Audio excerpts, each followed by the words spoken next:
Gone wine. I said, please stay the night right here with me. Lay me down on the floor. You were silent, locked the door. I can't believe somehow I went my whole life without your name on my lips, without my heart on the line. Now that I'm in it, I can spend every night without any other place until I die. I think I'm addicted to your hands on my hips. I think it's the first time that I know what I need. And I want you so bad that I'm scared that I don't know how good it is if you ever leave. I think I'm addicted to your hands on my hips. I think it's the first time that I know what I need. And I want you so bad, so bad, so bad, so bad. I think I'm addicted to your hands on my hips. I think it's the first time that I know what I need. And I want you so bad that I'm scared that I don't know how good it is if you ever leave. I think I'm What's going on, everybody? Happy Monday. Welcome to the Betting News Network. Hope you guys enjoyed the shows we had earlier today. We are right here on your afternoon BETSPRESSO. That is Vsauce. That's Danny Burke. My name's Sweatpants Jesus. Stoked to have you guys here. Finish off your Monday. Just another Manic Monday out there across all the platforms. You're watching us on YouTube, on Twitch, or on X, wherever you guys are kicking in with us. We appreciate you for finishing off your Monday right here on the network. Boys, you're so nice to each other right now. You're being so nice to each other. You've been so nice to each other since yesterday. Excited to hear you both yell at each other a tiny bit when we get into good, bad, and ugly today. But V, I saw Danny earlier. How you doing, big dog? Doing fantastic, man. Victory Monday. Unfortunately, I know that just me and SPJ are celebrating this week, but it was a good week, man. It was a good weekend. We had some good games, and I enjoyed myself. The Celtics also top 3 in the East. Just shout out to JB and kids averaging 30 points. So, like I said, good weekend for me, and I'll see you in 2 weeks, Danny. Oh, Bring praise too me. much because I got him. oh, yeah, Yes. I pulled I got it. Damn it. See, the Bears lose, and then I do what V did. You know, I can't even say what I was gonna say now. I just blew it. My goodness. Trust me, you gotta just push through Agreed. it, because if that happened to me every single time, I wouldn't say nothing. That was the one time I manually pressed it for myself too, and I blew it. All right. Well, bad start. Yeah, carrying over from the game yesterday. I was gonna say, V's not as aggressive as he could be, just because he knows, that game kind of came down a little bit closer than maybe it should have. He sees the legitimacy in this up and coming Bears team. I was texting you guys. I'm like, I'm getting lonely in here. I feel like it's not even a rivalry. He's not saying anything. He must be a little worried, and he was very cordial about it. And I do think we came away, us three, from that game all thinking the same thing. And I know we'll dive into it more. At the end of the day, I'm proud of how the Bears fought. It sucks it came down to a terrible throw on the last play. I wish they would have done a different play call. The play call was actually executed well outside of Caleb. The look was there, and we can get into that. But look, like V said, I mean, in 2 weeks, assuming the Bears beat the Browns, TBD on the Packers-Broncos, again, that game is going to be fascinating. But that game realistically will be for the division between the Bears and Packers at Soldier Field. And man, that's going to be nuts.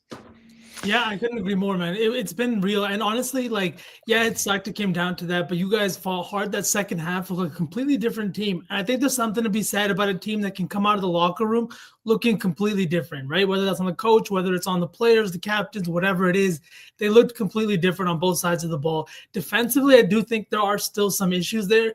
They didn't really do a good job of stopping that Packers offense. Despite the second half, the offense kind of came alive. Kyle Monangai, I think you guys had a good one in him. The offensive line play has been very, very positive. And Ben Johnson's scheme just continues to confuse. The Colston Loveland touchdown, I think everybody, even the cameramen, were looking towards the offensive lineman to the left. And then, nope, Caleb, there he goes, right there, walks in. That play was nuts. I watched that 6 times over because I'm like, where does Loveland even come from this? And he just snuck from the opposite side. He went through the offensive line. I've never seen a crossing blocking tight end release his block and then go weave through the offensive line. Crossing underneath the defense is one thing, but through the offensive line was crazy. So yeah, it was an incredible day. Congrats to both you guys. And I said this, and I actually I didn't jokingly, I posted this on the timeline that I was very impressed with Caleb Williams yesterday. And I've been kind of a Caleb hater since he got drafted. And he has impressed me a lot this season. I think that a lot of that goes with the developmental abilities of what Ben Johnson's brought to the table to this offense, and the stability and the advanced just way that he's able to speak with Caleb and also bring out his elite traits. It's unfortunate that the game had to end on a play like that. We talked about it. It actually came out today. I don't know if you guys saw this or not. I didn't have time to send it to you before we got started. But the play, like you guys both described, was just he was late. And that's what Ben Johnson actually said in a radio interview, where he was late. The play was open. If he would have thrown it, like you said, V, astutely when we were talking about this as it happened, that if he was on time, probably a touchdown. But great play by was it the safety or linebacker? Safety, Keyshawn Nixon. He just safety. He sees it develop and he gets all the way to the other side of the field. I think it was Baldy that had the end zone angle to it, and you see the ground that's covered. And again, that doesn't get covered if the throw's not underthrown just a little bit. But again, Danny, it's better to learn mistakes at 9-3 than it is to be doing this at like 4-5, or you know what I mean? They've played well, and this is the kind of thing that's going to come up later. And like hopefully he'll learn from this mistake instead of making it again. Yeah, and kind of just again, while we're already diving into it, kind of my synopsis of this game is obviously the response in the second half, as we know, was tremendous. The defense, you're right, V. I mean, it's been evident that that's been the glaring issue for them. Now, they lead the league in turnover differential, and they got one against Jordan Love, which someone tweeted about this. It's like, it's not that Jordan Love throws a lot of picks. It's the interceptions he throws are just ridiculous. And that was one of them. I don't know what happened there. That was the only good thing CJ Gardner-Johnson did. He was an absolute liability out there, as was Brisker. And honestly, Jalen Johnson did not have a good game either. Kyler Gordon got injured during warmups. That would have been a huge piece to have out there. I'm sure Jordan Love still would have had a really solid game, but the Bears secondary had one of their worst performances of the year. I figured when we wrote up about it, I said Josh Jacobs over his rushing yards with V, and it took a little bit, but he finally got there. And it was boosted because of that awful tackling job on the toss-up play. And V was like, I was about to throw up. And dude, I couldn't believe it either. I'm like, why the hell are they doing that play? And then we see four guys going. My buddies and I are like, let's go. And then somehow he evades that, runs for 22 yards. Absolute bailout by the Bears' inability to tackle was that play call. I still think even if they get that, they get the field goal. It comes down to Sketchy Santos, whether or not he makes it. And then Sketchy Santos. Yeah, and then realistically, the Packers probably still have the edge. But Caleb was tremendous in the second half. I mean, that throw to Duvernay, granted, Micah probably got held on that play, but it was still a great throw. The Cole Kmet one was outstanding to evade all that pressure. I can't believe he didn't get sacked. Lofted it beautifully. The Zacchaeus touchdown with Micah Parsons chasing him, incredible. I can't believe that didn't get picked, but great all around. And the Luther Burden one floating it over the defender as well was great. The first half, it's weird. Like Caleb plays so much better when he has this sense of urgency to where it makes you question why they don't get that going right out of the gates almost. Again, there's still a lot to work with him and for him to adapt in Ben Johnson's system, third coach in not only 2 years, but like you knew the switch was going to flip in the second half. Why can't that get going in the first half? There's probably a lot of reasons for it, but it is frustrating to witness that. Like you said, a running back duo is good. Took a little bit to get there. I thought they should have done a QB sneak with Caleb Williams' body and athleticism. If not, go with Monangai. Go with Swift. The Packers' D-line was pretty gassed at that point. I think we could admit, V. And I think you can live with yourself if you don't get that based on how the game had transpired, as opposed to allowing your most scrutinized player to make a mistake like that. Again, the play was there. Don't get me wrong, but it stinks that it came down to that bad throw by Caleb. He played pretty much perfect all throughout the rest of the game, or the rest of the second half. Monangai's got to pick up that third down, obviously takes pressure off. SPJ, you and I were talking about that as well. But yeah, defense was bad. Caleb feel even better than I did before. And same with the Bears overall. Oh, and my last thing, and I'll let you guys go nuts about this. One of the things I was going to rant about, why is everyone trying to make this Matt LaFleur and Ben Johnson handshake such a big thing? It actually wasn't that bad. It was fine. Standard handshake. They didn't say anything with it. Yeah, okay, it's done. It didn't like blindly look the other way. Like they're trying to force that so much. It was a fine handshake. There was nothing wrong about it. That's my They piece. made You it guys, look like they bumped shoulders or something. Come on, they don't know each other. What do you want them to do? Like sit there and like have pleasantries? They don't know each other. Come on. Well, and also I mean, I know a lot of the coaches are friendly with each other because of either working with each other in previous iterations Right. or knowing just families and shit like that. But it's okay to also be just like, yeah, good game. Okay, see you later. Like they got to build something, Jay Dizzle. You're right. I will say, I texted you this and we talked about this, and then we can jump in. We're going to play the good, the bad, the ugly. We've kind of already started talking about, what we saw in week 14, but we're going to play our favorite new game of good, bad, and the ugly. But on that play you're talking about, I think that the reason why Ben Johnson called that call on that fourth down play was because of what happened on the third down. Monungai looked like he was going to pretty easily get that first down. They were humming offensively. I thought that drive, they were moving the football pretty well. I'm sure V was starting to get really nervous as they were moving into the red zone. That play for him not to get that first down and get stonewalled on that and just stuffed like that, I think just caused Ben Johnson to take a second and pause and not. I think he probably already had decided we're getting the first down on this play. Then I'm going to call this, and then I'm going to call this, and we're going to score, and then it's going to be, and then we get to decide the 2-point conversion. Yeah, could be. That play, not getting the first down, caused him to go, oh, okay, I got to go win the game right now. And like that was one of those. I felt like that was the move, right? I really agree with that. And I think that he called that run play there because I shouldn't say he doesn't trust in his QB. It's just he's a young QB. You don't want to maybe put him in that position. Right. Caleb holds the ball a long time. He might not necessarily turn the ball over, but you can't take a sack there on 3rd and 1 and lose 5 to 6 yards. That's momentum killing. You need 7. You really cannot afford to do that. Now you're in a position where what do you do? So you run the ball. And unfortunately, a big play was made by a defensive line that really wasn't doing the best job at stopping short yardage situations. And it sucks that it came down to that.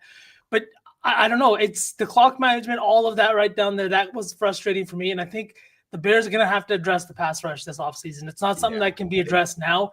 But like whether they were blitzing or not, you cannot give any quarterback in the league that much time in the pocket. You just can't do it. Now, especially Jordan Love, who loves to throw the deep ball. I mean, that's how he beats you, right? Is if you get him time to think. Yeah, they had no pressure on him whatsoever. So where we kind of make fun of how he sometimes just chucks it up and maybe or not, maybe not he gets fortunate. But like, no, that was just pure skill from Love. Give him all the credit in the world. But yeah, the Bears looked pathetic. There was no pressure on him whatsoever. He had all day to decide what the hell he wanted to do. So LaFleur called a good game. Love delivered perfect dimes. And yeah, that's been a looming issue with the Bears for most of the season, was the lack of dominance up front. Slowly started to get better, but I think you see that's a product of the easier schedule as well, kind of playing out in that specific instance. But again, in the grand scheme of things, the Bears are far exceeding expectations. And the fact that I thought going into the second half, they were going to get blown out, to be quite frank. So the fact they did what they did and responded in that fashion with the year I expected them to have and where the bar was set, it's on the right path. They have all the right pieces. We'll see what happens in 2 weeks. It is going to be fun as hell.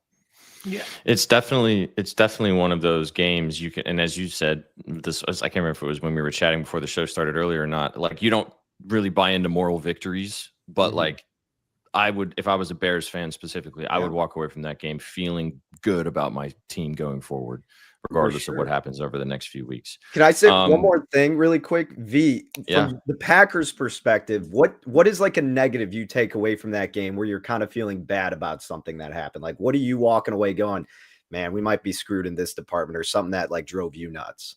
Right up front, Devontae Wyatt. He's been huge for us at points this year. You saw, I think he missed the Cowboys game. We got ran all over. We gave up 40 points to a Cowboys team that really, I don't think is that good outside of their offense. That's going to be a big point of contention. I don't think he's coming back this year, and it's unfortunate to see him go down. It's nice that the wide receivers are finally getting healthy, but I think it's that front seven. Like, I'm not going to be here one of the guys that sits up here and says Micah is not a good or run defender. He's been fantastic. But right up the middle, that nose tackle position, Devontae Wyatt was doing a great job. And I don't think anybody noticed until he left the lineup. And now it's kind of become a glaring thing we had to release I forget his name right now, but we had to release a receiver. We signed somebody off the Giants practice squad. We'll see what comes from it. But in the playoffs, you know how important it is to stop the run, especially late in games when you need to kind of put some points on the board, or maybe you're down a few points or something like that. So I think that's going to be a big point. And we saw it yesterday. Guy was just straight hammering them right up front. Those are the guys, the big plugs that you forget about until they're not there. And then you're like, wow, why are we getting 5 to 6 yards? Why are we giving up 5 to 6 yards a clip? And it's like, oh yeah, that big 300-pounder in there is just not there. They don't get as much love, especially not the household name ones like the Chris Jones and, those guys. We're going to talk about one of them tonight. Actually, Jalen Carter is going to be missing for the Eagles. We'll see if that has anything to do with what the Chargers are able to do on the ground as well. All right. Well, we kind of started jumping into it, but chat, let us know. What were your goods? What were your bads? And who were your uglies of NFL Week 14? DB, lead us off with your good. Who was your good this week? So I have to start with an honorable mention of the New Orleans Saints because they came through for me in my Survivor contest, eliminated a majority of the pool. So they're my honorable mention from a personal standpoint. Sorry, Sook. Sook's literally like watching, and now he's not watching anymore. My bad, brother. My actual good, though, and who the hell thought I'd be saying this? The good is the Minnesota Vikings. 9, baby, coming through. This was my best bet of NFL Week 14. Used it as a staff play, which, by the way, crushed it from us this past week. So if you're not checking it out, make sure you do, because the picks are doing tremendously well, and so did the Minnesota Vikings. I love them in the spot against Washington. They're 32nd in dropback EPA, susceptible all over the place defensively. Figured everybody's going to be riding the high of the Commanders keeping it close against one of the best defenses in the NFL. Well, I liked them when Mariota was starting, and then they decided it was going to be Jaden Daniels. I wrote about this. Metrically, like, Mariota's been the better quarterback as opposed to Jaden Daniels this season. It's pretty evident, and that was evident in the game. And then I know Mariota also didn't play well, but part of why I also liked it, Minnesota's defense still pretty sturdy, and they do have home field advantage. And this was your absolute back against the wall. We have to look somewhat competent and kind of just not look like a complete disaster type of game. It was an outstanding spot for Minnesota, so they get my credit this week. You did what you needed to do and then some. So good on the Minnesota Vikings for now having an excuse to keep 9 out there even longer. 9. Yeah, I gotta agree. They Let's played go. well. The run game was there. He finally connected on some of those passes with Jordan Addison that he's been missing for the last few weeks. It was nice to see. Unfortunately, we didn't get that Jay Jettis touchdown that we wanted, but I mean, he fed the tight ends, right? Josh Oliver with 2 touchdowns, of course. Like I mean, that makes sense. Hawk too. Yeah. Speaking of tight ends, this is an honorary ugly. Zach Ertz, man. Just unfortunate injury. And what a great, I mean, from everything I know and read about Zach Ertz, he's just the consummate professional. He's been awesome in that locker room, just an awesome dude, apparently. So unfortunate to see him get hurt like that. And I think that might be curtains on his career because he's already 35 or 36. And like, that's going to be a long recovery after seeing what happened to his knee. So yeah, GG's Zach Ertz. Yeah, unfortunate. So, but yeah, for real. The Vikings were good. The Vikings were good. 9. All right, Sauce Man, you're good. I'm gonna have to go with the fucking Houston Texans. Unfortunately, SPJ, I know that's some music to your ears as a ticket holder of them to win the division, but this Texans pass rush has been formidable, boys. I don't know what else to say than just look at the last 3 teams these guys have played. The Chiefs last night. It was, I think, the Bills a few weeks ago. And then it was the Bengals offense. No, it was the Colts offense. They have been fantastic. The treacherous twins is what I call Will Anderson Jr. and Danielle Hunter. They have been terrorizing opposing quarterbacks. They are the only 2, maybe not now, but the only 2 guys on the same team that have combined for more than 100 pressures. They have more than 20 sacks between the 2 of them. And literally they are in on every play. If they are not causing havoc, they are causing the double teams to get to opposing QBs. We saw it last night. Mahomes was uncomfortable the entire time. This is just an offense that has been doing the least, and it lost them some games earlier. But I think maybe somebody said this, I think it was on the announcers yesterday, that Stroud got to see them from the sidelines for a few weeks and how good this defense is. And that if he just does the bare minimum, Right. they'll win some games. If he just doesn't turn the ball over, they will win some games. And that's exactly what he's done.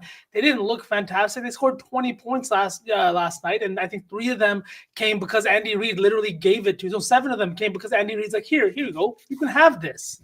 But that was position insane to me. I just think this defense has been fantastic on all spots. You see that pass breakup on the Tyquan Thornton touchdown last night? Like, what a huge fucking play on an amazing ball, an amazing catch. And at the very last second, they get back there. Derek Stingley Jr. has been an all-pro this year. I love everything about this Texans team. And I think that they really could win the division here with the way it's kind of working out, SPJ. Yeah, somebody with a almost 4-1 ticket for them to win the division. They're now plus 150. Colts obviously losing Daniel Jones, and the way that they've fallen to grace has been unfortunate for them, but beneficial for my Texans ticket and for the Texans going down the stretch, because this team, like you said, I'd much rather want to play the Jacksonville Jaguars in comparison to wanting to play the Houston Texans. Now, I know the Jags obviously still are putting a lot together. It looks like that Trevor Lawrence is turning a corner under Liam Cohen, and that defense is also pretty good too.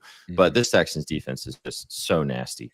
So if they get a home game come January, look out, man. The Houston Texans are the 2018 Chicago Bears. Outstanding defense, bare minimum offense. They're going to be tough to play and probably lose their first playoff game. Maybe not as in devastating fashion as a double doink, but that's who they remind me of. Is CJ Stroud just does enough to not lose you the game, let the defense take care of the rest.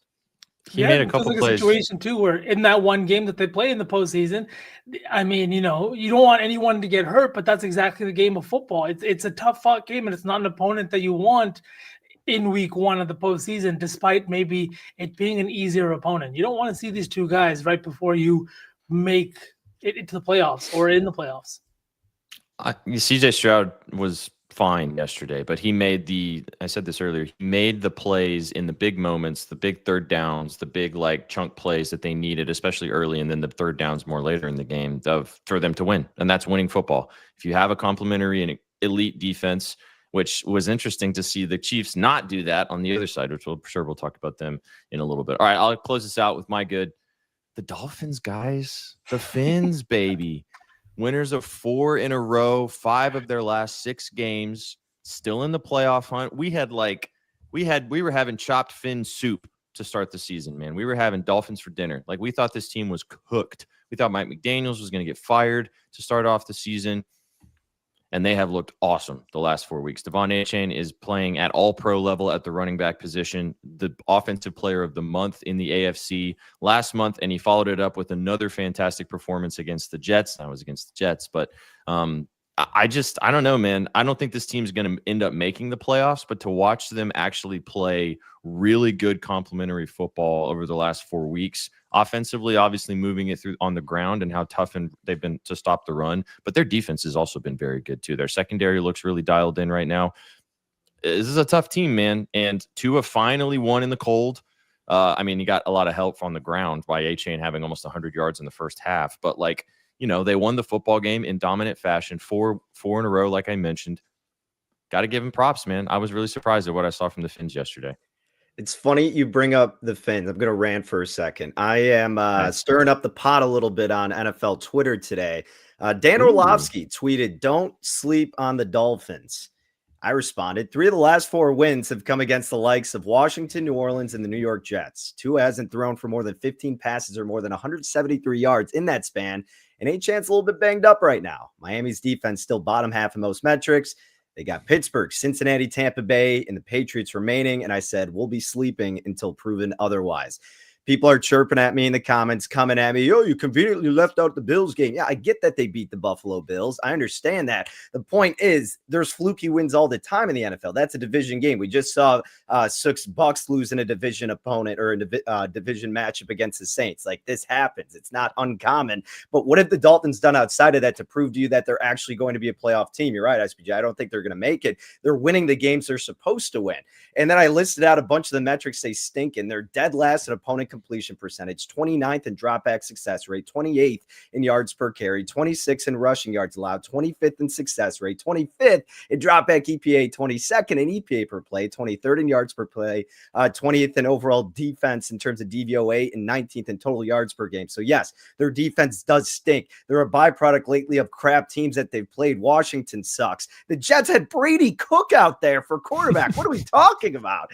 And then the Commanders were awful. And then the Saints. Yes, I get that the Saints just beat the Bucs, but it's the Saints. Like, you can't use that comparison in a different situation like that. They're winning the games they need to win. It's saving Mike McDaniel's job for the time being. Good for them. But, and this isn't a rant toward you, SBJ, but people like kind of just in general think, because you said they're not a playoff team, and I agree. I mean, good on them for winning, but it's not like they're doing anything exceptional right now. No, they're riding the coattails of Devon Achane playing at an all-pro level 100%. At the running back position. Devon Achane should be offensive player of the year, arguably, at this point. Yeah, at the end of the day, any team that's won 4 games in a row is going to be good right now. Like, they've won 4 games in a row. The Buffalo game was nice and everything like that. But is this team, like, they haven't done anything transformative to now make them elite, to put them into playoff contention or anything like that. But I don't know. They put up some good numbers, and I haven't seen a running back like put a team on their back the way I have seen Devon Achane do it over the last few weeks. It's been a long time since I have seen a running back like win games like that. And he has been doing exactly that over the last few weeks. And you can just see it with how many times he's touching the ball. I think the guy's averaging well over almost over 30 touches per game, combining both rushing and receptions. He's just been absolutely fantastic, and he's doing CMC type of things. So how is he 150 to 1 to win offensive player of the year when George Pickens is 100 to 1, Christian McCaffrey's 25 to 1? Like, that's ridiculous to me. I mean, it's tough because it's happening later in the year, and JSN's terrific. Gibbs is terrific. I think Achane's been better than Gibbs this year. I think that's not crazy to say, right? I mean, if you took off Gibbs off the line, Montgomery could at least do enough. If you take off Achane, they got nobody right now. Jonathan Taylor may not finish with like the best numbers either. If this offense is not going to, put him in the red zone or put him in a position to succeed. If he's just going to face like 7-8 man boxes for the rest of the year, he's not really going to have a good time. Mm-hmm. I really like that sprinkled DB. I might have to get involved in that just for a cup of coffee. Yeah, vibes. For sure. I mean, I don't know how it's not being talked about at the very least. If they go over 500. They have a tough schedule down the stretch, like you just mentioned. They've played cupcakes over the last 3 weeks. They got the job done, and they've done a good job. But the Steelers on Sunday Night Football is going to be a massive game. Steelers' run defense is terrible. If Achane he's apparently healthy, he's going to be fine. He just kind of bruised his ribs a little bit. It's looking like he's going to play this weekend. If he has another 110, 150-yard game or something on the ground, which he has been doing, I mean, who knows? Maybe the odds change. Then they play the Bengals on Thursday Night Football. Another big game of a team that needs to win, but the Bengals defense, terrible, stopping the run. The Bucs, they ain't much better stopping the run either after that. And then they got the Patriots last week of the season, and who knows if the Pats maybe are sitting people at that point. So plenty of opportunities for him. I also kind of just roped in him being good on the fact, just wanting to talk about Achane and how good he's been. He's terrific. Yeah. Just before we move on, Puka, how good is that guy, man? Oh, man. Both his fucking touchdowns last week or this week. The catch last week with the one hand, and just like everything he does is just absolutely fucking amazing. And he's tracking to have a top 5 fucking wide receiver season of all time. That would mean Matt Stafford has thrown for 3 of the top 5 receiving seasons of all time. What? I agree with you. I mean, I think it should be like head-to-head between JSN and Puka right now. I think, but the odds aren't reflecting. I think there's value in Puka at 25 to 1 as well. But yeah, 100%. I mean, the odds obviously aren't indicative of what's actually going to transpire, because a lot of the odds are set by the liability these books have. So maybe there is some value, but narrative-wise, I mean, I am kind of curious what people are thinking about it with Offensive Player of the Year. I get JSN being the top dog, but like if Darnold has a stinker kind of week like he did against the Vikings, like 1 or 2 more times, then maybe that could give Puka a chance to get propped up. But I don't see any value in Jameer, Jonathan Taylor, CMC Pickens. I think it's JSN, Puka, or Achane are the 3 guys you should delve into. Yeah. I think CMC maybe I can make an argument for CMC just because of how much volume he gets from a touches perspective in comparison. just similar to the Achane conversation on how important he is to the offense. But yeah, Michael Wilson also was fantastic yesterday. Great call and beat in the chat. Glad you smacked on that. That helped me with my Jacoby Brissett bet too. So thanks, Michael. All right. We said we were going to spend about 45 minutes on Good, Bad, the Ugly, and we are going to do that, boys. So here we go. Let's go. Hey, I don't think Chad, drop a dub if you're enjoying hearing us chatter about the weekend. We are going to get to the game tonight. We're going to talk hoops as well. So stick around. We got a lot of bets to get to. I'll lead us off. We'll go kind of snake it style. We'll go for the bad section. Mine, boys, it's the Bengals, but it's really Joe Cool, man. Joe Burrow pissed that game away for the Cincinnati Bengals yesterday. I was feeling pretty good. I kind of had some faith in this team to make some noise in the back four weeks of the season. Thought they had a big chance yesterday to really run away with that game in Buffalo. And then Joe Burrow threw that. The second interception wasn't as bad because it got tipped. And it is what it is. The first one, though, is just egregious. In that spot of the game, you're up 10. You let Josh Allen run down the field and score a touchdown to make it a 3-point game at that point with like 5 or 6 minutes to go. And then you just throw this ridiculous cupcake pass to the blitzing linebacker thinking you're going to get it over his head. And you could see in slow motion Joe Burrow's head going, oh no, as he's doing it. I was like, what are we, Will Levis? Like, what is going on with this guy right now, man? He just lost the plot for a second, and it really pissed the game away for them. A huge swing. I was disappointed as a Bengals ticket holder for them to win the division. I think that went sayonara yesterday on that loss. But yeah, Joe, I'm sure Joey B he was awesome the rest of the game. But unfortunately, you are defined as a quarterback, especially when you make those types of boneheaded decisions. So for me, Burrow and the Bengals, bad, bad, bad. I kind of agree. I think he did make some nice throws, and he didn't look terrible. But some of the ones that he missed, like you could tell that he was sailing them a little bit high. And I get the weather wasn't the best, but part of me just watching him, it felt like he was afraid to really plant his feet in the snow, which I understand. It's hard to do. You don't have the traction coming off of the turf toe injury as well. It felt like one of those things where it's just he was a little bit in his head and he wasn't getting that power on the football. And I get it. It's slippery. Even the ball is wet and everything like that. But Josh Allen was making plays and he kept his team within that game the entire time. And I know that Burrow's not much of a runner, especially with the injury. But like you said, SPJ, it's just some ugly throws. And not only did you just piss away the game, but really your postseason chances. Yeah, and as bad as Burrow was, I mean, that's as great as Josh Allen was. You're right, V. I mean, this dude did everything he could to keep the team on his back, and that's in spite of James Cook almost selling that game on 2 different occasions. It's ridiculous. That fumble was egregious. Dude. Yeah, and I was sitting there with the Bills -5.5 ticket, and I can't bitch about that game because realistically, the Bills even coming back was great. But then right when they cover, we were texting me, SVJ, and Adam. I'm like, oh, the back door is so wide open here. And it's right after the 2 egregious picks and no issues whatsoever. Drives down the field, touchdown. I'm like, yep, there's the back door. But again, can't really complain about that because it was remarkable that the Bills even came back to be covering in that game. Really good in-game betting opportunity, though. I think I got the Bills, maybe it was like 4.5 at one point, something like that. Because a little bit of just having the hubris from my pick on Buffalo and that I still like my handicap before, but also because of how bad the Cincinnati defense is. And yeah, but I agree with you. That was really bad from Joe Burrow. One of the worst throws we've seen. Chewy, the short answers to this isn't even a conversation. That throw from Burrow was egregiously bad. That gave me PTSDs from watching Will Levis play football last season, the entire season. And like he did that about 6 times last year. Just one throw that is just like a breaking game changer. And you don't expect that from Joe Burrow in a big situation like that. That throw from Caleb was, it ended the game, but like that was there. He just underthrew it a little bit. So and no hate. I mean, that's just the situation. We're just talking about what's going on. You know what I mean? If anything, we're giving him an excuse as to why he played like that. You can tell it's tough.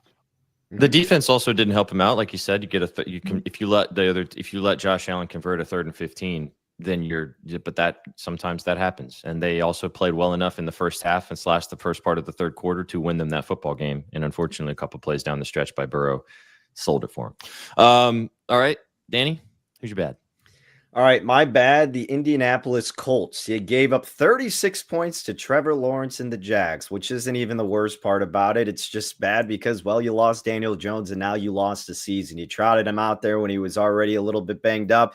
Now, unfortunately for Danny Dimes, he is gone for the rest of the year. In a year where I don't know if this team with Daniel Jones outside of the injury would be able to replicate this, because you had the benefit of an easy schedule. Your defense appeared better than they were, metrically speaking. It was showing signs of regression, and that much has been evident as the games have gotten more difficult.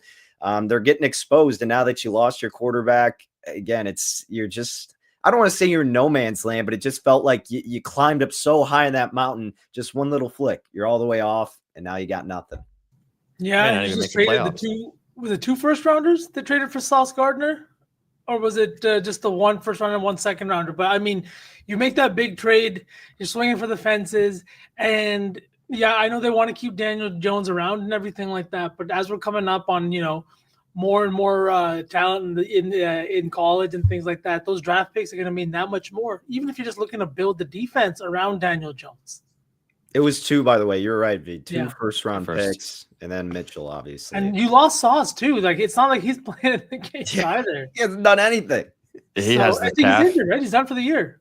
No, not the year. Just he's got a calf problem. He's gonna be out like 3 to 4 weeks, I think. Well, they said gearing up for the playoffs. I don't know if that's gonna happen at this point.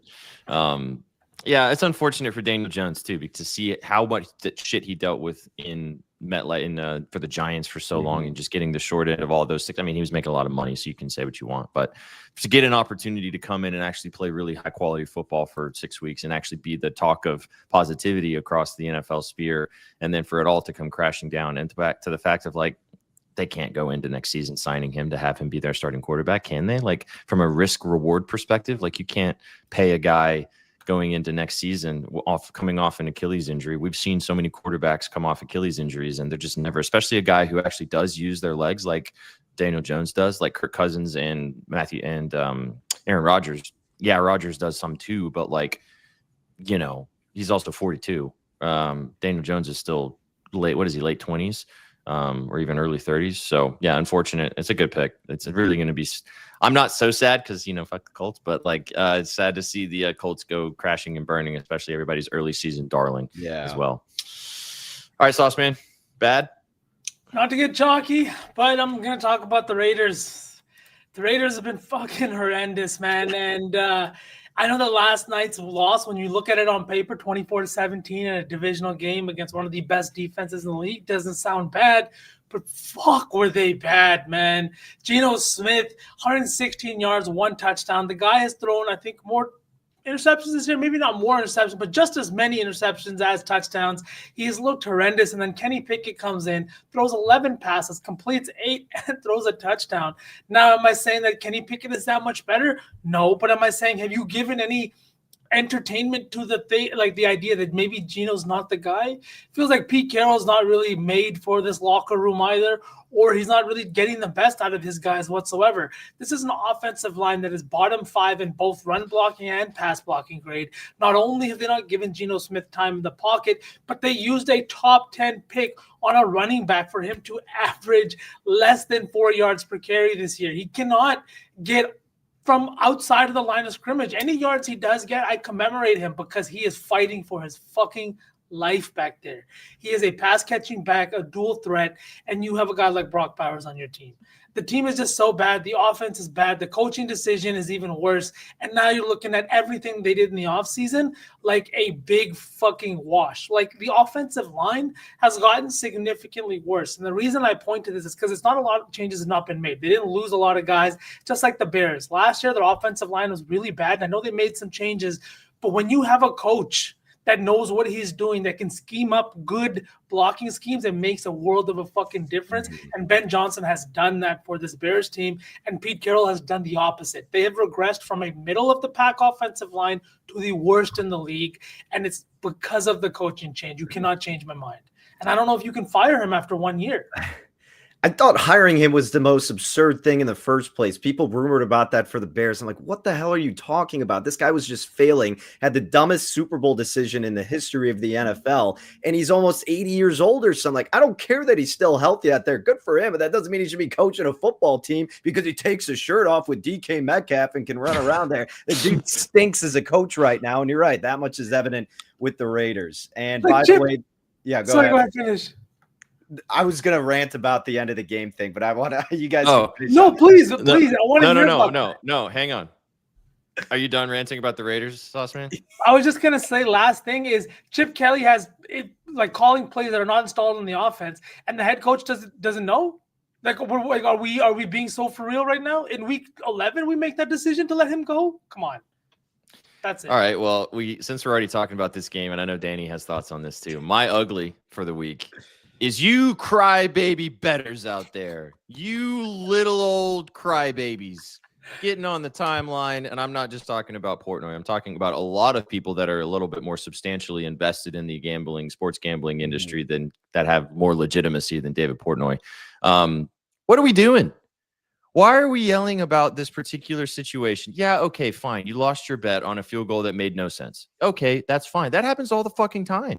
All the time this happens. And people are saying that it should be investigated and it should be looked at and the NFL's rigged. And we've had worse beats than that one, to be very honest with you guys. I didn't have any money on the game, so maybe I don't have as passionate of a feeling about it. But my issue is the fact of it's turning into, if you're gambling on sports, if somebody gets injured, if there's something happens that goes against your bet, you immediately just start blaming and saying that everything's rigged. How about you own the fuck up and realize that you put some money down on a sport and then things happen or they don't happen in comparison to what you might think happened? Because that's how predicting the future works. It's so stupid to see this across the entire gambling space. It's so unfortunate. And that's why, like, I love what we do here at Betting News, but like, there's so many different places out there that spew that type of content. And the problem with that is that it makes other people feel like it's okay to spew that type of content, which sports betting is one of those things. You are predicting the future. As soon as you invest your money, that money is gone until it comes back to you. If you want to invest in something else that you feel a little bit more solid about, there's plenty of other things you can go invest in. But to get on the timeline and complain about it and then get other people involved, which I'll tee it up to you, Danny, because I know we all want to talk about this, of people that actually have legitimacy in the space and legitimacy in the gambling world, getting them to say that this needs to be investigated. Like, come on with that shit, man. Yeah, and it's like people who complain about, just you would say like casual people on Twitter, whoever else, like saying this needs to be investigated, FBI this, FBI that. It's ridiculous. It was, believe it or not, from Pete Carroll, the right football play. Again, you do whatever you need to in order to give yourself whatever slim margin of chance to win the game that you can have. I wasn't watching that. I didn't have money on it either. I was rooting for the Broncos outright for the survivor play, but nothing with the spread. So I'm watching that going, well, yeah, that makes sense. I was just sitting there going, man, I hope they don't get the onside kick. I mean, yeah, 5 seconds, it's realistically like damn near impossible for that to occur, but it's still the right play. So you should be more mad at the Denver Broncos side for allowing the Raiders to march down the field and for the guy getting the penalty than you should for Pete Carroll doing what he is supposed to do as a football coach to give your team any type of opportunity to win the game. And then people freaking out about that, not understanding it or realizing it, and like respected people in this space who just couldn't believe it. Like, no, you've watched football long enough to know that that was the correct play. Just because your bet doesn't hit doesn't mean it was the incorrect play. You could call the bad beat. Sure, it's tough, but that's football at the end of the day. You have to be able to own up to it. You can bitch and moan about it and complain. That's fine. We all do that. But when you actually say it with sincerity to where you think it's rigged because of that decision, you don't understand how this sport works, and you're salty and you're bitter and you need to figure it out. Yeah, like, dude, you said it, Danny. You have to give your team any slight chance of anything happening. You have to make the onside kick. The opposing team has to recover said onside kick. Anything can happen. A player can fumble the ball. The ball can end up in your own end zone. I just think that you're 100% right. That was the right football move. You have to do that. And anyone complaining about it is honestly just corny. And the other thing that pisses me off about Portnoy, I'm going to fucking say it, is you getting on there and then like saying things like wishing death upon people or someone should be murdered is making all of us that enjoy betting on sports look fucking terrible. It has the same energy as people that DM athletes and you sold my fucking parlay. You owe me this much money, or I had this much writing on you. It's the exact same energy. Those guys are not here to give a fuck about our bets or how we read a game. They're not there to give a fuck about how announcers have called a game or how they have predicted a game. They are there to play said game, and that's it. To anything else is corny, and it makes us all look like a bunch of guys or a bunch of degenerates that just like to bet on sports and scream at athletes. When in actuality, 98% of us are people that enjoy the fucking sport and just like to sweat shit out while we do.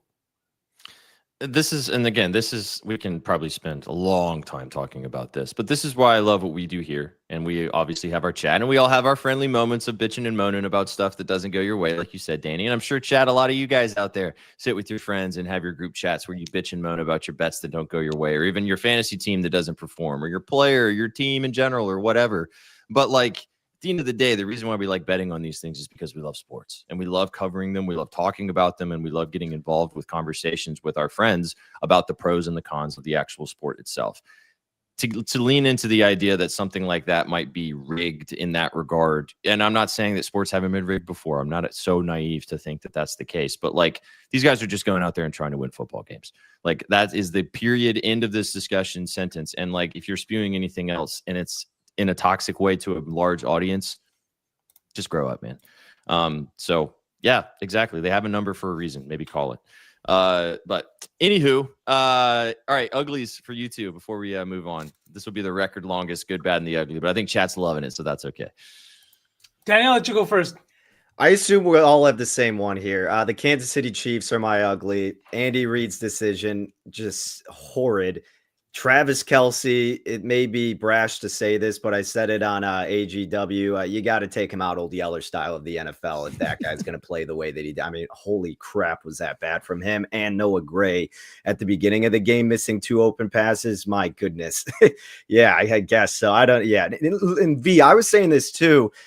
I mean, you can kind of get away with that play call if you are already pretty solidified in your playoff positioning, like in a Dan Campbell-esque situation, or when you're not going against the best defense in the NFL and you have complete confidence in your offense. And if you don't get it, you can explain that away. You cannot explain that one away with how your defense is playing against one of the league's worst offenses and the way your offense is playing against one of the league's best defenses that you are fighting for a postseason berth. That was ugly. Bucker missing a kick too. The penalties, they got screwed. I will say, oddly enough, Kansas City usually gets a benefit. They got screwed on about 1 or 2 of them. Either way, they were still in a position to win it, and they just squandered it away. So ugly all throughout for KC. Man, I was almost going to text Shags in one of our group chat because I'm like, dude, if I'm this pissed, I can only imagine how frustrated you are. Or maybe he's not because they've got to bask in the glory all these years, but that was tough to watch. Also, shout out Shax because it was his birthday today. So a terrible birthday present he got yesterday. Yeah. Happy birthday, that was Shax. terrible, man. That play call had me literally. I was sitting there. I was like, there's no fucking way. I was like, they're trying to pull them off sides. Then they snapped the ball. And I was like, oh my God.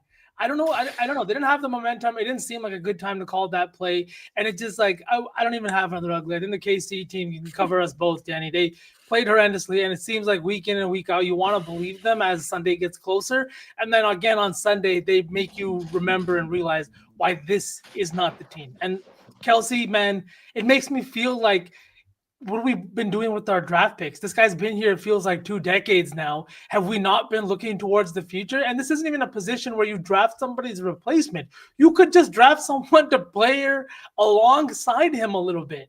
But as somebody that leans on the tight end, you got to have Patrick Mahomes out there with somebody that's more capable than what Kelce's done this year. So, yeah, ugly. Ugly all around. All right. Well, that was good, bad, and the ugly for NFL Week 14. Lots happened yesterday. And to be honest, we didn't even cover some of the other stuff that happened that could be considered in the good and the bad and the ugly. But let's turn the page, boys. We've got a huge game to talk about tonight in Los Angeles as the Chargers host the Philadelphia Eagles to finish off Week 14.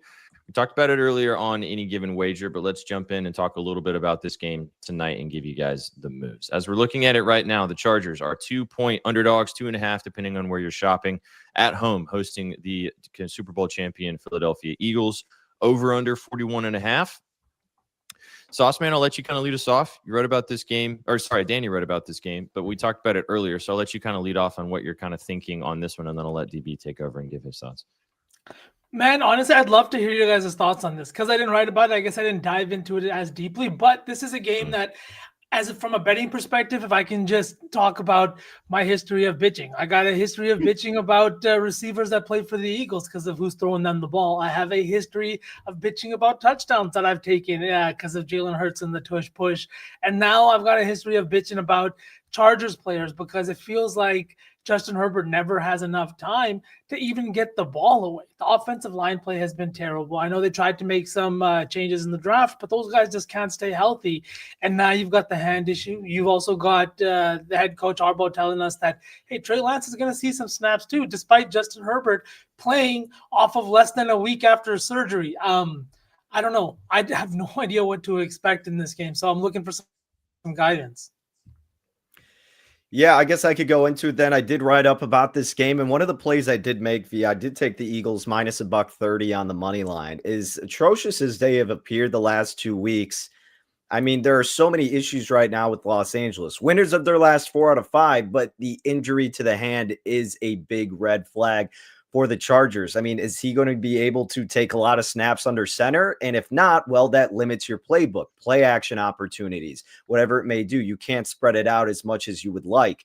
And Philadelphia still ranks 10th in overall EPA per play, 15th in success rate. Now, yes, they got embarrassed, obliterated against this Bears run defense. I'm fully aware of that.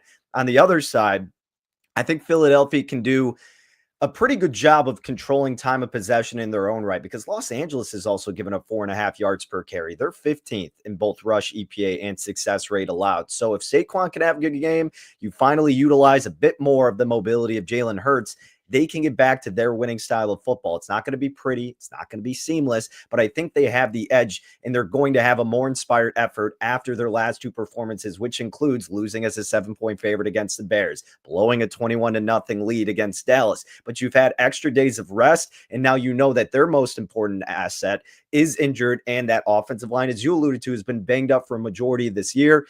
Jalen Carter being out stinks, but so be it. This is a championship roster. They'll be okay. Same with Lane Johnson's absence. And then one of the bigger things here too is the red zone efficiency on both sides. So the Eagles have the best red zone offense in football. They're scoring a touchdown in the 76% of their time. Defensively, they're 5th. Now, the Chargers on the other side, they're 24th offensively and 12th on defense. If it's going to be a lower scoring game, touchdowns are at a premium. This is going to be a huge focal point. The Eagles will have the advantage, and I think they squeak by here and win this thing outright.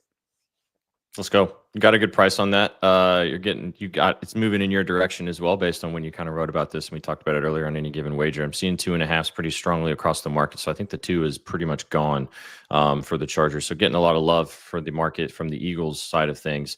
I didn't say this earlier, but we were kind of gabbing about this on Any Given Wager V, this game is really hard to cap. Like, it just feels really tough. 2 teams that really need to win. We are getting to the point in the last month of the season where just finding the edges, I feel like, is a lot more difficult, especially in the prop department. Both of these teams obviously have their holes, which I'll talk about one that I really like in a second. But I just from a labbing perspective and looking at this game last night and even into today, like, I really couldn't find, like, I kind of lean with the Chargers. I think the Chargers win this game.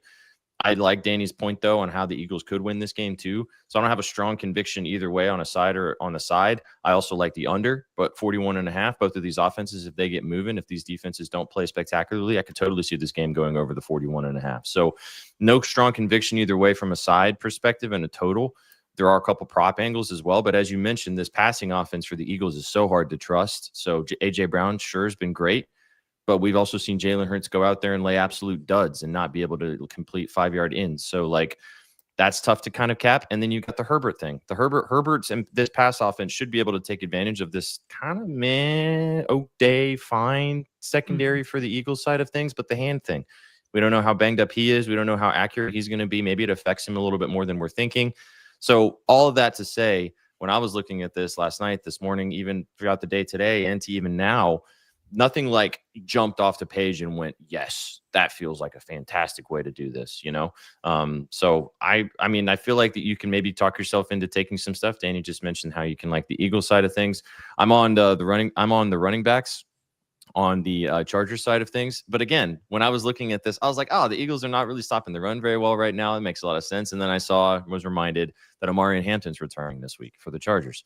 So that throws a wrench in the plan of what I was trying to take on Kamani Vidal. However, I went ahead and took it anyways. Give me Kamani Vidal over 41.5 rushing and receiving yards. I just like the lower number in comparison to him at Hampton. I said this earlier. I don't think that they're just going to totally put Vidal on the bench. He's been too good for this team when Hampton was out. Hampton's been out for 6 weeks. He's probably going to be sucking wind a little bit even when he does get out there on a substantial drive or something. So I have a feeling Harbaugh's going to lean on both backs. I like Vidal at the lower number of 41.5 rushing and receiving. I also like him to score a touchdown, which is why I have my phone in my hand to go and book him to score a touchdown at 30 plus 330. I think that he has a chance to get into the end zone. You're getting a little better value than on Hampton. So yeah, that was one I like. Did you find what was the bet that you said you had, V, on what you like in this game? Do you feel the same way when you were looking at it? Did you find it a little harder to find some edges? I did, and that's exactly why I was having honestly, these are two teams I have trouble with most weeks. I was looking at maybe a little bit of Keenan Allen. I know that in the red zone, but then again, Justin Herbert's hand situation really just gave me a little bit of pause. But one thing as I was looking at stuff this week that I thought was interesting was reports coming out of the Eagles camp about Jalen Hurts and his wanting to be a pocket passer. Now, I don't know if this is true or whatever it is, but it feels like that, whether it's incorrect or not, that this is the game to perfectly put on display what he can do as a dual threat QB, that he's more than just a pocket passer. And I think so often we get caught up in this narrative of if you are not a pocket passer, you're not a QB in the traditional sense. This is a line sitting at 31.5 for his rushing yards line that hasn't been this high. Right, this is a Chargers team that ranks 19th in rush yards allowed to the quarterback position, and they haven't faced a ton of mobile QBs. But like I said, Hurts is really, you need to win some games, and you need to put the team on your back a little bit. It's on prime time. You are out in Los Angeles. It just feels like the perfect spot for him to kind of remind people that, hey, yes, everyone loves to talk shit about me, but I win games is what I'm going to do. I also think the 31.5 line is kind of indicative of what books think too, that they think he's going to be getting out of the pocket a little bit, maybe having to get after it. And a lot of it has to do with this coverage team in San Diego is good. They do play a good amount of zone coverage. And I think that is something that, because they play it well, could present some issues, because we know that Hurts does not like to fit the ball into tight windows. He is a guy that likes to go deep, sure, but he's only doing it when his wide receivers are wide open. So if they have trouble doing that, he's going to have to get some positive yardage some way. And I do think it's going to be on the ground. V's got us smiling over here because this was a group play for us. We had Hurts over 29.5 rushing yards, but it goes in line with my thinking. I think they need to use Hurts mobility tonight. So I like this play a lot. Well, there you go. Just add me onto the ledger, please, to let Adam know. Yeah, we'll tell Adam to put you in the By the way, 1-0 or 0 for 1. That's it. If we go 0 for 1, you'll never hear about it ever again. I won't ever be back. Absolutely. Shout out Chat. Chat's loving your cardigan today, Sauce Man, and he's already got some new ones in the docket ready to go. Got some new ones. So that's season, boys. Motherfucker looks comfy. I got one more play to mention. I know Danny does too on the prop side of things, and then we'll tap it off and we'll turn the page and talk some hoops. I like, just to say this to you, V, I didn't bet this. I mentioned this earlier though. If you like Keenan Allen, one interesting play I found earlier, his first quarter receiving yards is 4.5, which he has hit in 9 of his last 10 home games, and also I think 9 of his last 11 games outright as well. 4.5 feels very low for Keenan Allen in the first quarter. Now, a lot of people don't like that speed of taking first quarter bets because they want to sweat something for the whole game, but he usually is good for 1 to 2 catches in the first quarter, and I feel like he can get 5 yards for you. So if you're feeling a little frisky, but like that. I'm in. It just felt kind of spicy when I was looking at it. But the one that I liked a little better, if you want to sweat something for the full game, also kind of gross though. Trey Harris over 9.5 receiving yards, -110. He's probably only going to get 2 to 3 targets in this offense, and all we need is 1 catch, really. He's kind of more of a big play guy anyway. He usually gets anywhere from 15 to 20 yards on 1 big catch. I like the ladder. If you want to take it at 9.5 for a straight bet like I did, you can also ladder it up to 15 or 20. If you want to get real crazy too, you could take the 2 catches. That's +130. He's had 2 catches in 5 of his last 6 games. Now, he usually only has 2 catches. So the line is 1.5, and it's set accordingly at plus money for that reason, because he usually has 2. But it's plus money if you want to go that way. But I like the yards a little better. I think you can get 10 plus. I actually saw you pitch this on AGW earlier today. I looked into it. He's seen a good an increase in snap share over the last couple of weeks on the field for over 50% of the snaps. And this is a good matchup for him too, because he's going to see a Dory Jackson just because of whoever else is on that team. And Jackson's been getting cooked this year. Sucks. So I mean, as a former As a former Tennessee Titans, Adoree Jackson watcher and hater, I can tell you that he sucks. Terrible. Yeah. I think So- SPJ is about to sweep his plays tonight. You guys know why? Because he didn't use a primetime trend to back any of them, baby. Hey, all right now. Man, you know how hard I'll give you a primetime trend just to piss you No, off. don't ruin it.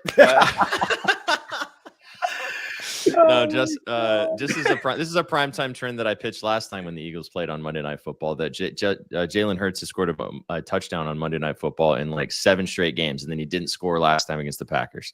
So plus money for Jalen Hurts to score a touchdown if you want to go that way. But no, I do actually like your plays a lot. We were talking about it earlier. I like the Vidal assessment, and again, what SPJ did. I don't know if you mentioned it in your synopsis of the play for this show, but earlier, and what a lot of people need to do, kind of read between the lines, dig deeper than just the numbers.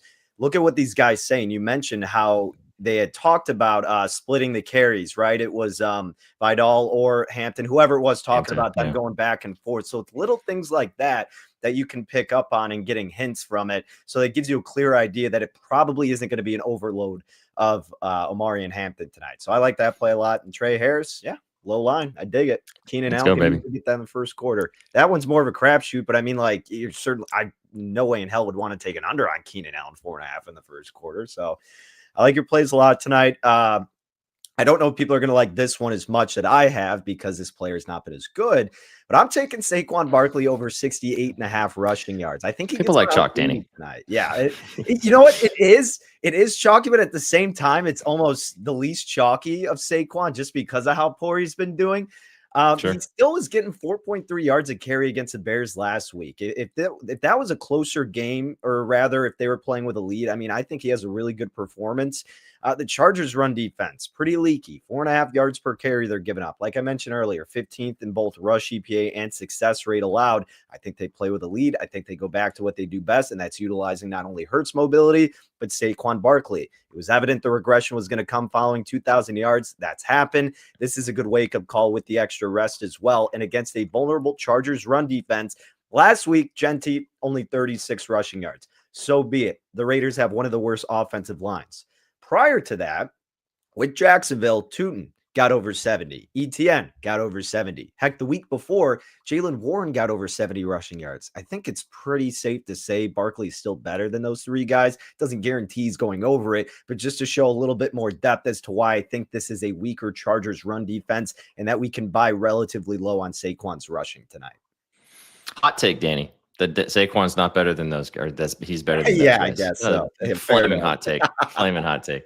No, good stuff all around. Well, we gave you guys quite a bit of bets on a seemingly, we all kind of feel the same way. Difficult game to kind of look at on paper and find all the huge edges in. We gave you guys all the different moves and options, but like V said, these two teams are tougher to cap, more defensive minded, like to run the football. And there's obviously going to be some stuff that happens in association to that tonight. So there's your plays for Monday Night Football. Let us know what you guys think in the chat. We're going to turn the page now and talk hoops. Got a few more. We got about 15 more minutes with you guys. We're going a little over time today, but I think chat's fine. I think they'll be all right. We got about 1,000 you guys watching us across all platforms. Thanks for hanging out, kicking it with us right here on your afternoon BETSPRESSO. Let's talk hoop, boys. Anything else from football? We all good? All good. All gravy. Let's roll. Let's talk some basketball. Sauceman wrote about these games at bettingnews.com. You guys can go read his scribbles of his favorite bets on the NBA slate tonight. Maybe we can twist Danny's arm to give us a play as well on the hardwood. But Sauceman, take it away. What are some of your favorites tonight on the hardwood? Small slate, boys. 3 games. Honestly, one of them might be kind of ugly in Minnesota. We got no Devin Booker for the Suns, potentially no Dylan Brooks for the Suns, and Anthony Edwards might also sit out. So actually, that might be fun. If they all kind of sit out, then you can find some props. But the 2 games I'm looking at are the ones that I'm not worried about injuries. So let's start off in Indiana. The Kings are out in Indiana in the Midwest looking to take on a Pacers team that hasn't been the worst defensively, but also hasn't been the best. I'm looking at Russell Westbrook, not the AR. I'm just going right to the assists at 6.5 minus 130. This is the line. He's hitting 6 of his last 7 games. He's averaging close to 15 potential assists per game. And as a starter, he's just been kind of doing everything that they need him to do out there. This is a Kings team that's basically in like purgatory. They're not really doing anything. They've got Zach LaVine, who had a 40 ball the other night, but the game before that, he played 18 minutes in a blowout loss. Like, I really don't know what's going on with them. I know that there's one guy on the team that's going to play hard and play a full 48 if he's out there, and that's Russell Westbrook. So give me the over 6.5 assists. And then after that, last game of the night, you got the Spurs. No, sorry, that's your play, SPJ. I'm going the other way. You got De'Aaron Fox in New Orleans at 24.5. I've talked about this before, but Danny, close your ears because I'm bringing a narrative to the table. De'Aaron Fox is from New Orleans. His shot volume just sees a significant uptick when the kid is back home. He is someone that averages close to 17 shot attempts per game. But in the last 10 games he's played here in New Orleans, all excluding his rookie year, he's averaging close to 22 shot attempts per game. He's averaging 24.5 points per game, and he's been right there. I think this is a Pelicans defense that's been the worst maybe it's ever been in the last 10 years, and I think he just comes in and he takes advantage. He also had 24 against his team on 9 of 16 shooting, and his very first game back from the injury. He's playing well over 30 minutes. I'm not worried about minutes, and I'm not really worried about the matchup. I think he comes in, shoots a ton, and 25 points to line. He's hitting 9 of his last 10 games too. So he's shooting. Stephon Castle returning tonight for the Spurs. He's going to be back in the starting lineup. So that should help. I would think that will help Fox even more be able to score. Scoring wise for sure. Mm-hmm. Staying in that game, and then we'll go back because I have a play in the Kings game too. As you mentioned, the guy I bet on against the Cleveland Cavaliers over the weekend, who had a fantastic game against the Cavs like he always does. Well, newsflash, Devin Vassell likes to play the Pelicans too. Give me Devin Vassell over 2.5 3-pointers. -115 is the line I got on this. He just hit 7 against the Cleveland Cavaliers, which is always scary to take a guy after a really big shooting night. But he's still in the starting lineup, even with Castle returning. In his last 3 games against the New Orleans Pelicans, 4, 6, and 4 3-pointers. Those 2 of those being this season, the 4 and the 6, on 8 and 14 attempts in those games. Also, the New Orleans Pelicans are 29th in the NBA with 3-pointers allowed. This should be a high total. Should be a high total for a reason. I think there's going to be a lot of points in this game, and I think the Spurs should be able to score on this pretty bad Pelicans defense. So I don't hate the points either with Vassell. If you're taking 2 3-point props, it's not your speed, the 15.5 or the 14.5, depending on how you want to shop his points line. But with the 3 volume and the latter ability of the 3s, the 2.5 at a playable number felt very comfortable for Mr. Vassell. Also, Castle returning helps that too, because Castle's obviously really good at facilitating the offense as well. So Vassell for me in that game. And then going back to, before we move off, is there any news on Castle being on a minutes restriction? Because Chad's been talking about his assists, and I kind of like that too, as long as I'm not worried about him playing 20 minutes. I haven't seen anything about it. I'd be surprised if he comes back and plays a full 30, just because it is the Pelicans as well. They might be handling business, and he would be probably first off to the bench at that point if that does happen. But I haven't seen any specific news and if they're going to particularly minute cap him, because his RA looks nice at 9.5, because I was looking at Castle because of how successful he was before the injury, and also had good games against this Pelicans team to start the season before he got hurt. But yeah, I didn't find anything specifically. It's kind of hard to want to take him first game back. Danny, did you find anything about? I know you didn't look at the NBA too deeply today, but yeah, the only play that I kind of liked, again, someone said in the comments, the slate was pretty horrendous in my viewpoint of it, at least from my handicapping. The one that I liked a little bit was Mathurin under 22.5 points. That might have moved to 21.5. Kind of just selling high on his recent performance. And I get that the Kings defense isn't the best, but I kind of think we see him get back down to earth in more of the 18 to 20 max point range tonight. So that was the one that stood out the most for me today. Unfortunately, nothing else outside of that, but we'll have plenty tomorrow. DB will be back in the NBA lab tomorrow. And the NBA Cup elimination games are tomorrow. The knockout rounds start tomorrow and on Wednesday, which will be fun. Last play for me. Oh, sorry. I thought we were done. I was just going to say really quick, because I thought we were done with hoops. It was like 2 weeks ago when you were like, man, you got to be having fun watching this Bulls team. And I said I can't watch them because of their own network. Now I'm grateful that I can't watch them. They're the worst team in the NBA. They've been horrendous, unfortunately. They were so good to start this. They're the Colts of the NFL right now in the NBA version. All right, back to that Kings game. Last play for me. I love this kid. And chat, you heard it here first. And this guy is going to be somebody that's going to be floating around the timeline more and more as he gets more and more playing time for the Sacramento Kings. But in the starting lineup now, Vsauce, Max the Great, Maxime Reynaud, the rookie center that is now playing, as I said, the starting center for the Los Angeles Kings, not hockey. Sacramento Kings, 18.5 points and rebounds, the double-double at plus 410. He just had a double-double against the Miami Heat. He set this line in 3 of his last 4 games. As I told you when I pitched this to you over the weekend, they know what they have with Drew Eubanks. Sabonis is still on the shelf. This kid's probably going to play 30 minutes. And the Pacers are really bad defensively. 24th in the NBA, points allowed, 27th in rebounds allowed as well. He's a big body, nice touch around the rim. I love also the highlights I've seen from him play. He has a great connection with Russell Westbrook.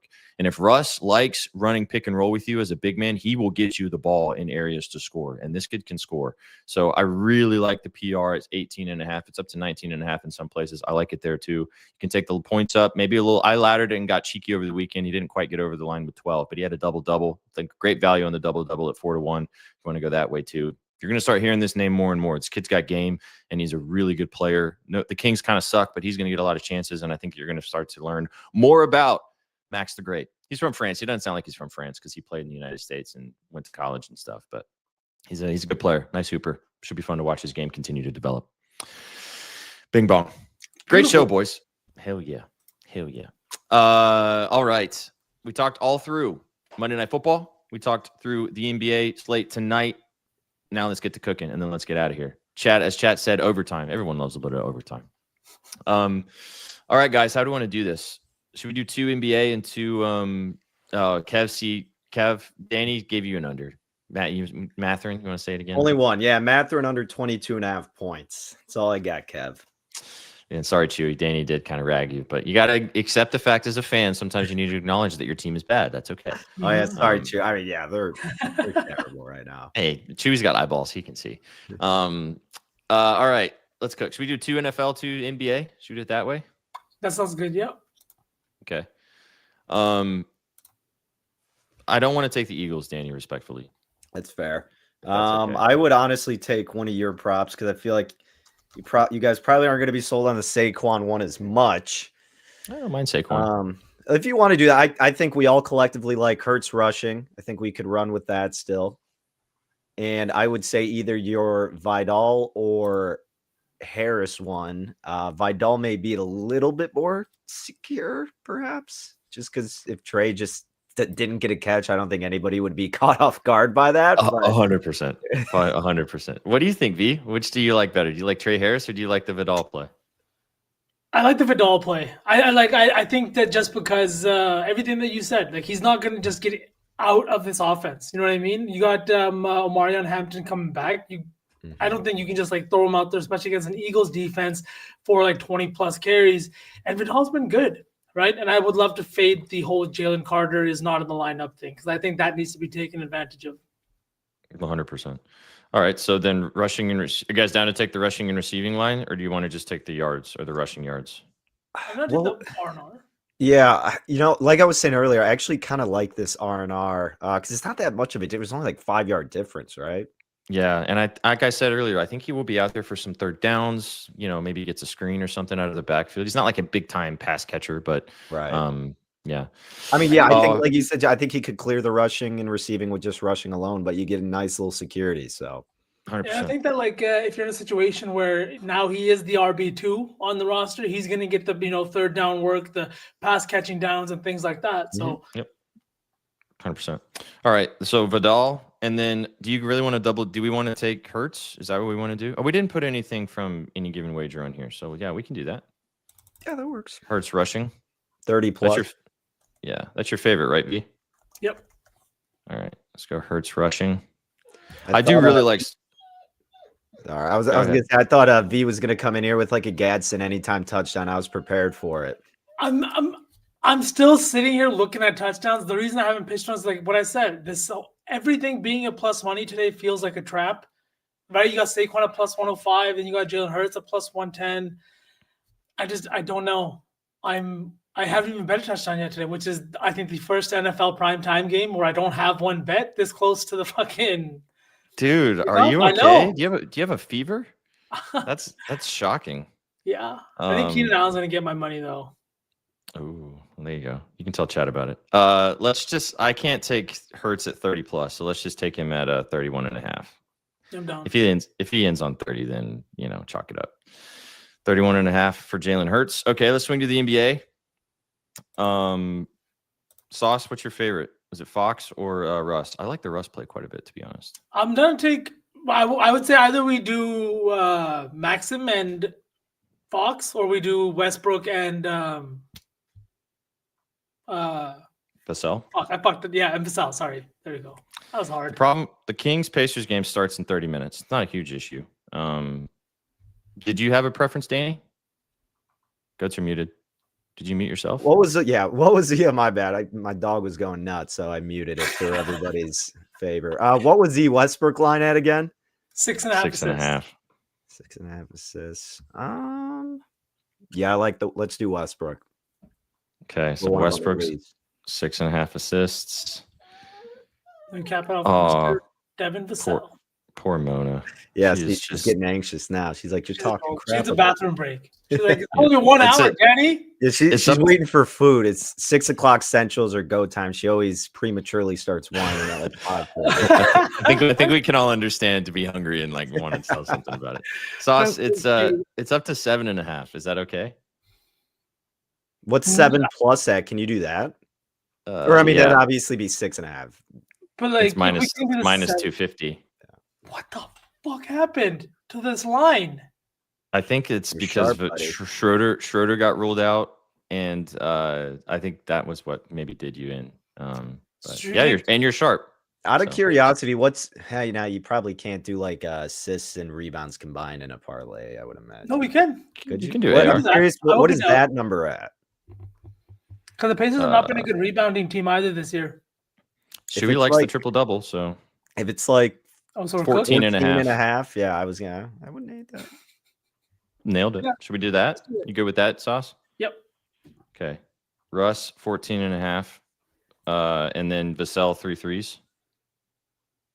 Or do you guys want to take just the 15 points? I'm down to the 3 threes. The Pelicans are giving up a ton of wide open shots. They're a bottom 5 perimeter defense. Like, teams are shooting more threes because of how open they are from the perimeter. Yeah. Are you cool for that, Danny? Mm-hmm. Works with me. Vassell, 3 threes. All right. Those 4 legs is not telling me how much it is. Why are you not giving me this information? Oh, is something locked? Oh, somebody's not playing. Hang on. Let me make sure all these guys are playing. Maybe it's the Ross line. That's plus 1,000. We'll just leave it there, and then we'll get out of here. All right, chat. There you go. There's your afternoon Betspresso. Thanks for tuning in right here on the Betting News Network. Hope you guys enjoyed the show today. We had some fun, boys. Mondays are fun. Yeah. Good, bad, and the ugly was fun. Enjoy the game on the Gridiron tonight. If you guys watch some hoops, enjoy the hoops tonight as well. Go check all of our content out at bettingnews.com to get involved with all of our analysis, and obviously give us a follow right here on the network if you haven't already. Also, newsflash, we dropped a new show information today. Starting tomorrow, we have a brand new show on the network. Adam Kaufman, our dog Sia, and Thorb are going to be talking with you guys a little bit about a little bit of everything. I don't know specifically what they're going to be talking about. They're going to have some fun. So it'll be an unhinged hour of goodness, which will be awesome. So we appreciate you guys. Got to pop in to find out. 4:30 Eastern tomorrow. The lads will be live in the morning for Up Your Units. The old college trial will be back. Kate returns after her week off last week as well to talk all through the craziness going on in college football right now with the playoff picture. And then Betsky and myself will be live for Puckett tomorrow evening. Big slate tomorrow. We'll see these lads later in the week as well. Boys, you got anything else before we get out of here? Cash this bet. Let's do it. Unhinged Adam. Yeah, green beans with sauce. Oh, my God. Crazy. Oh, sauce. Dry green beans. My God. Woo. Woo. You guys came for the winners and you stayed for the vibes. Have a fantastic Monday night. We'll catch you in the next one. Take it easy, chat. Peace. What you know about rolling down in the deep? Riding in the deep. Down in the deep. Now I know y'all be loving this shit What right you know here. about rolling? What you gonna do? Rolling. What you gonna do Down now? in the rolling. What you gonna do? Right, y'all be loving this shit. What you know about